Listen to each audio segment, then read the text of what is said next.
We have the creator of what is the world's first quantum computer in person here from Burnaby, BC. These are really big deals. They come in at about $15 or $20 million a piece. Something like that. And have been bought by major American research and corporations. That's right, correct. All right. So quantum computing is a very technical subject, and I'm not going to talk a lot about the specific details, of which I'm glad. I'm sure you're glad. But I'm going to try to give you an idea about what the kind of thing is that we build and why people are so excited about it. But I'm going to wrap that story in another story. How many of you have children? Let's see, hands. So it's almost everybody. So I have 3 children. The youngest is 4, the oldest is 8. And they're very different, but they share one thing in common. And the parents in the audience may, I suspect, have noticed the same thing. Each of my children has fixated on a particular stuffed animal as being their special friend or toy. And in particular, my middle son, James, absolutely loves this little guy called Bear Bear, which is the picture that I'm showing up here. Bear Bear was a limited release Thai Beanie Baby, and there aren't very many of them that were made of his particular form. And one Christmas, I decided that it would be insurance policy to go and try to buy some more just in case something happened to Bear Bear. So I went on the internet and did a search, and I was only able to locate 2 others that were for sale, and I bought both of them. So now he has 3 of these little guys. But the reason that it occurred to me that this might be a good place to start is a conversation that I had with him last week. He wanted to sleep with his older brother in his bedroom, and his older brother wouldn't let him. And he was very sad and despondent, and he was like, I'm scared, I don't want to sleep by myself. And I said, well, you've got Bear Bear. And he said to me, Bear Bear isn't real. And so I found this very intensely distressing for a variety of reasons that maybe you'll understand when I go through this. And I assured him that Bear Bear was as real as anything else in the world. And he said, but he can't speak and he can't move. And so I said, well, what you really mean is he's not alive. And he said, yes, that's what I mean. So for very young children, the sense of being real and the sense of being alive are somehow connected. And I'm going to circle back to this point at the end. But before I do that, I'm going to tell you a little bit about quantum computers and why people care so much about them. There are literally tens of thousands of some of the brightest people in the world today trying to build these machines and understand them. And I'm going to tell you why. In my last 15 years of working on this type of stuff, I found that scientists divide up into 2 categories of zealots about this field. The first half are people who are absolutely entranced by the physics of these things. This quote is from a respectable scientist, in fact, one of the founders of this field, that may look a little strange to you who don't follow theoretical physics, but there is a very clear prediction that our most successful theory of nature makes, and that is that there are an enormous number, mind-bogglingly large number, of parallel realities, as real as this one, that have different consistent histories. So imagine a world where all of the laws of physics as we know them are obeyed, but different decisions were made along the way. Different decisions at the level of tiny microscopic particles, different decisions all the way up to what you chose to eat for lunch, and whether you chose to come to this session or not. Quantum mechanics makes a very specific prediction that all of those are as real as the thing that you remember. And this is bizarre, because we don't see those other things. But science has reached the point now where we can build machines that exploit those other worlds. And quantum computers are perhaps the most exciting of all of these that we have within, or almost within our grasp right now. So people from a physics background love this. They want to understand the world. They want to understand the universe, how it all works. There's another type of person who tends to come from the computer science side that's like, yeah, okay, that's all great.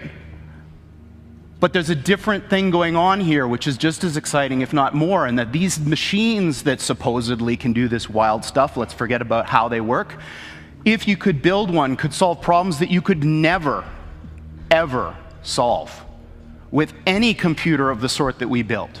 If you took every single atom of silicon in the world and made the most sophisticated conventional Intel-style processor that you could build, there are problems we know of that I could write down on a sheet of paper that you could never, ever, ever solve with that thing, that you could with this kind of machine. So that's very exciting. Humans use tools to do things. If you give humans a new kind of tool that can do things that you couldn't otherwise do, imagine the possibilities.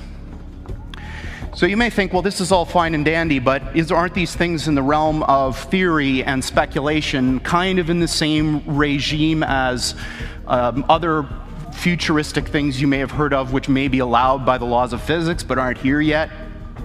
That's not true. There are, in fact, many of these machines deployed now in openly available research centers following the model that was used to introduce supercomputers to the world. They're too big and ornery and difficult to operate to put in your home, too expensive also, but you can give them to a place which will manage them as a shared resource that will offer that service to the world. And there are two of these now. One of them is at the University of Southern California. And this analogy with flight, I think, is an interesting one. So a horse can beat, or could beat, the initial flight of the Wright brothers' flight in speed. But a plane is not a faster horse. A plane is a different kind of machine. The plane takes advantage of another resource that nature gives us, this third dimension, in order to do something that matters to people better that you could do with any horse. It doesn't matter how fast you make a horse, it will never fly, at least the kinds of horses that we know about. So these types of computers now are being thought of in the same way. They're not terrifically powerful yet, but they're doing something completely different than what your computer does. And that thing is like flight. It gives these computers access to these new resources, maybe you could call them parallel universes, in order to do something that you couldn't otherwise do. And that's not the only one. In fact, the one I'm going to come back to and talk to in the context of the story that I'm wrapping this in was recently installed at NASA. And Google was the primary interested party that pulled this whole thing together. And this one is really exciting to me, because what they're going to do is apply this machine to an area that I think is fundamentally important. It's a crux of our future as humans, and that's, can we build machines like us? So building machines like us might be possible. I certainly believe it is. I might be wrong. But what I do know is that the types of approaches that people are taking now to build intelligent machines benefit immensely from what this machine that we've built does best. So what this center is about is applying this beautiful new computational idea in the service of trying to make intelligent machines. Now, I can't think of anything personally any cooler than trying to use quantum computers to build intelligent machines, so this is very exciting to me. Steve Jurvetson has been a longtime friend and investor in the company, and for those of you who don't know him, he's a Silicon Valley investor who's probably the smartest VC that I know of, and certainly the one that's the most attuned to technological trends. He's on the board of SpaceX, Tesla, Synthetic Genomics, which is Craig Venter's company that's trying to build artificial life, and D-Wave, and that's it. And this is his particularly poetic way of framing the difference between the machines we build and conventional computers. This is what they look like. There are two of them. These are from our lab in Burnaby in British Columbia. From the outside, they look like giant black monoliths. Big, metal boxes, about 10 feet on a side, 12 feet tall. And they are powered, they have a fridge inside them, a refrigerator that cools these chips to almost absolute zero. Just a wisp, a fraction of a degree above absolute zero. Hundreds of times colder than interstellar space. Amongst the coldest and most isolated and extreme conditions that humans have ever been able to engineer. These fridges, interestingly enough, which are called pulse tube dilution refrigerators, have a thing called a pulse tube, which emits a sound roughly once per second, which sounds eerily like a heartbeat. So if you have the opportunity to stand next to one of these machines, it is an awe-inspiring thing, at least for me. It feels like an altar to an alien god. They really are impressive machines. At the heart of this big box is a tiny chip about the size of your thumbnail. And on this chip resides all of the wonder and magic that makes this thing go. I'm not going to describe in any mathematical detail how it all works, but let me give you an analogy. In quantum mechanics, there's this concept that a thing can exist in two states which are mutually exclusive at the same time, quote unquote. And I'm using those words because the English language was developed before we had concepts to describe what these things actually are doing. But I'm going to give you a roundabout way of understanding this. Imagine that there really are parallel universes out there, and now imagine you have two that are exactly identical in every respect, all the way out to the horizon as far as we can see, down to the last little atomic detail of every single thing, with only one difference. And that's the value of a little thing called a qubit on this chip, which is a contraction of quantum bit. And that qubit is very much like a bit or a transistor in a conventional computer. It has two distinct physical states, which we call 0 and 1 for bit. In a conventional computer, these are mutually exclusive. That device is either one or the other and never anything else. In a quantum computer, that device can be in this strange situation where these two parallel universes have a nexus, a point in space where they overlap. And when you increase the number of these devices, every time you add one of these qubits, you double the number of these parallel universes that you have access to, until such time when you get to a chip like this, which is about 500 of these bits, you have something like 2 to the 500th power of these guys living in that chip. So the way I think about it is that the shadows of these parallel worlds overlap with ours. And if we're smart enough, we can dive into them and grab their resources and pull them back into ours to make an effect in our world.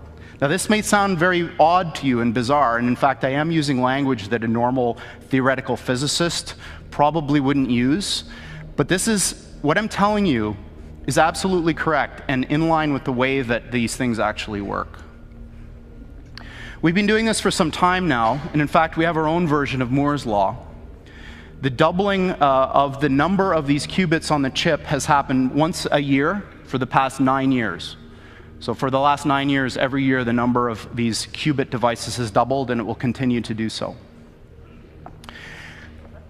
As a point of reference in terms of how fast these things are, in one generation of chip, the one from the system that was installed at USC to the one that Google and NASA have now, the speed of the device went up by almost 500,000. This is the kind of progress that you're going to see with these types of machines going forward. And 500,000 sounds like an abstract number, but I put up a little mental comparison here to see what 5,000 really means. 500,000 is a big number when it comes to speed. All right, so now I'm getting into the last part of my talk where I'm going to make some predictions, some dangerous predictions. So predictions are very dangerous for a variety of reasons. Often they're wrong, which is one. But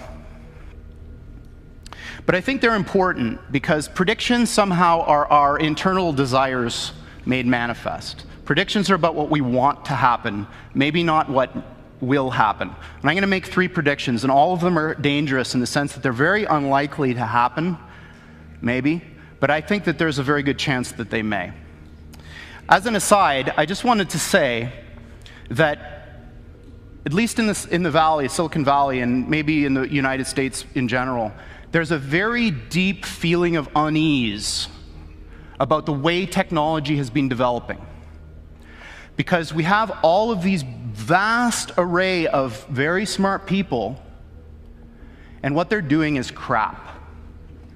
They're building things that cannot last. They're building things that are not important. This is a little bit of a controversial point of view, but I believe it. But I think that the reason for this is it's low-hanging fruit. Computers haven't been around for a long time.